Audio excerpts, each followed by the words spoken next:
Hi, crafty friends. This is Amanda. I'm an independent Stampin' Up! Demonstrator in Michigan. Welcome to my channel. Thanks for being here. I really appreciate it. Today, I wanted to play with the Shaded Summer stamp set. And the reason I wanted to do that was because during Sale-a-bration, which is August 3rd through September 30th, with a $100 purchase, you're able to get the dies absolutely free. And that's wonderful. I love celebrations. All right, I'm going to start off with a very vanilla A2 size card, which is a traditional size card. I'm going to ink this up with Versamark.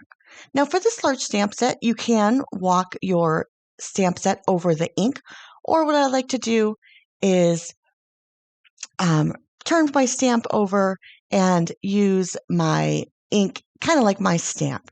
So I stamp my ink, hold it up, and stamp it. I'm just going to heat emboss this in some gold. So I use my anti-static powder bag, use my Versamark, and then I'm going to use my heat tool to heat this up, make it all beautiful and shiny. Now, I didn't realize this, but I decided, ooh, it looks nice on Very Vanilla. What would it look like on Blushing Bride and this gold? So again, I'm going to use my anti-static powder bag, and I'm going to ink up my stamp. This time I'm going to do a little bit different orientation. Instead of doing it lazy, I'm going to make it stand up to attention, and I'm going to press that down, giving a really good transfer of ink, because I didn't put this in my Stamparatus because, like I said, I didn't realize what I was going to be doing today. If I would have known, I would have put this in my Stamparatus and had one less thing to do. I'm going to then heat emboss that, and it will look all shiny and beautiful, very elegant. And these are going to be thank you cards. But I thought, all right, gold's gold, but what about some silver? And for that, I chose some Night of Navy, which is a beautiful dark blue, and the silver embossing powder will look great. I also did Gorgeous Grape.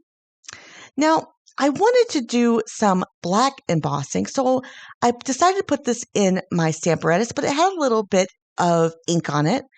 And you could eyeball it like I did here, or what you could do is use some of your packaging and plop that down there and use your packaging as kind of an eyeball of how you want to do it. Then you know exactly where you want to put it down. If you didn't want to have to clean off your stamp, which I didn't want to do, it had some Versamark on there, and I didn't want to have to clean it off to put some more back on. I am going to ink this up in black first. Going to ink this up 3 times to get it a really great black impression. And then I'm going to ink it up with Versamark right over the top. And that's why I used my embossing, my Stamparatus. This is a great trick. You can do any color embossing you want by stamping it down in the color of your choice, and then stamping down Versamark over top of it and putting some clear embossing powder. So again, I'm going to do this twice for a really great impression, and I got such a great impression it looks like black velvet. It's gorgeous in real life. But here again, I'm just going to ink this down really well. Stamp this with my Stamparatus. That's why I love the Stamparatus. You can go exactly to the same spot that you did the original time. And I'm going to dunk this in my clear embossing powder. I choose to do my clear this way, just a little bit easier because I use a lot of it. That and silver I use a lot of. So I dunk it. I use a little Tupperware thing, and I dunk it. Then I'm going to heat emboss this, and this is really pretty on the white. And I thought I might do just black and white, but who knows? I also did a clear embossing on just a white piece of panel, and that makes it look like I embossed it in white. But one less thing, I've already had the clear embossing powder out. And I thought I wanted to do some Coastal Cabana and Bermuda May. I thought I would just, ink those two together. They're not quite the same as I like them to be. So I'm going to add some few other colors here. But first I'm going to get a base blend down so that my blending over the top of it works really well. I am going to have some tips on some blending in my next video. I'm going to add some Night of Navy ink blending here at the bottom. And then I'm going to add a little bit of garden green. I'm sorry, granny apple green. And you can see I'm going from color to color. Then I'm going to add some black in here to give it some really, really dark at the bottom. I really like it. I'm going to use a microfiber cloth and go over my embossed image so none of the ink stains it. I do try to add some Daffodil Delight in here, but I do not like it. It turns it a little bit brown. It's okay. I'll just clear that off I'll erase it by cutting it off, which is kind of funny. I put this down to 3 3/4 by 5 inches. So I take a 1/2 inch all the way around. And it's really gorgeous in real life. I'm going to then buff out one more time over the top of the embossing, and it looks gorgeous. Very vibrant, very colorful. I was going to leave this black and white, but then I thought, all my other ones are colorful. So maybe I'll do something colorful in the background, and I'll use these dies, which is what I wanted to do in the first place. That's why I got this out today. I didn't use any of the dies, which is kind of funny. So I decided to use some dies here. Use my mini boss, I was told it's called, and cut that out. I love this thing. And these dies work terrific. They do a great cutting around the image. Now, I thought I could use some polished pink or some flirty flamingo. I even take out some magenta madness, but I thought, no, all these beautiful colors, let's do a rainbow. So I'm going to do some strips with polished pink, pumpkin pie, daffodil delight. I do try to see if Harsh Curry works better, but it's definitely daffodil delight. Pumpkin pie, I said, granny apple green, coastal cabana, gorgeous grape, Pacific Point. Now, my smallest strip, my thinnest strip was that granny apple green, and it was 3/4 of an inch. I'm just using scraps here.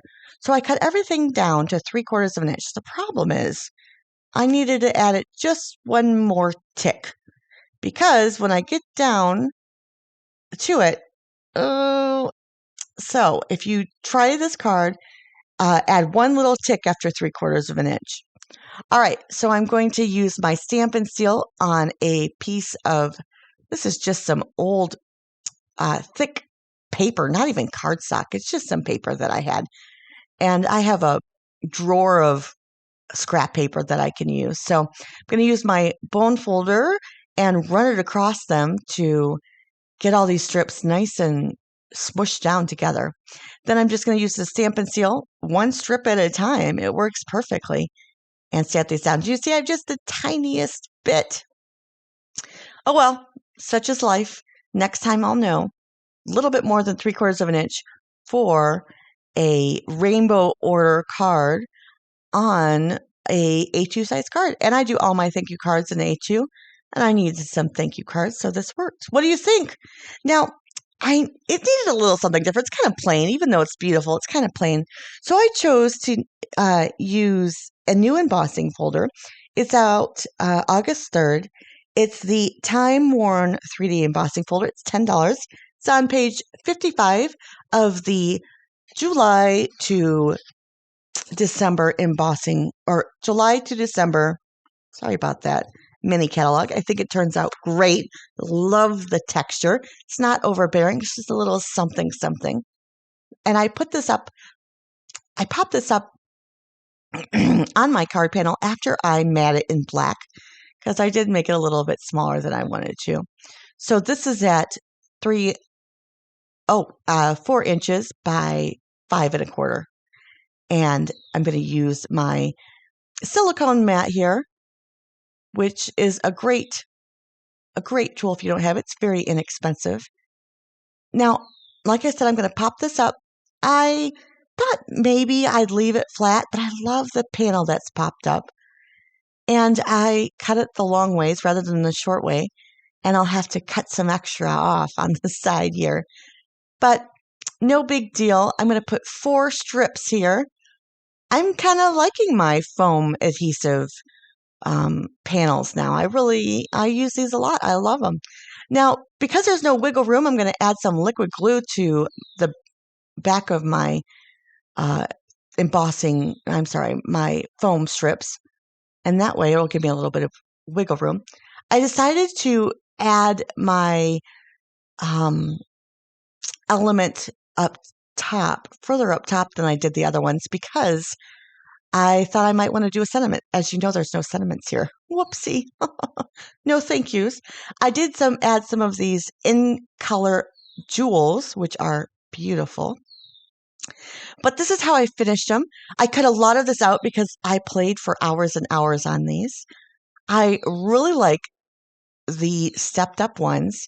Don't necessarily like the plain one color ones. Let me know what you think. You have a wonderful day. See you next time. I'd love your comment. I'd really especially love you to subscribe. I'm trying to get my goal of 1,000 subscribers before the end of August. Talk to you soon. Thanks again, guys.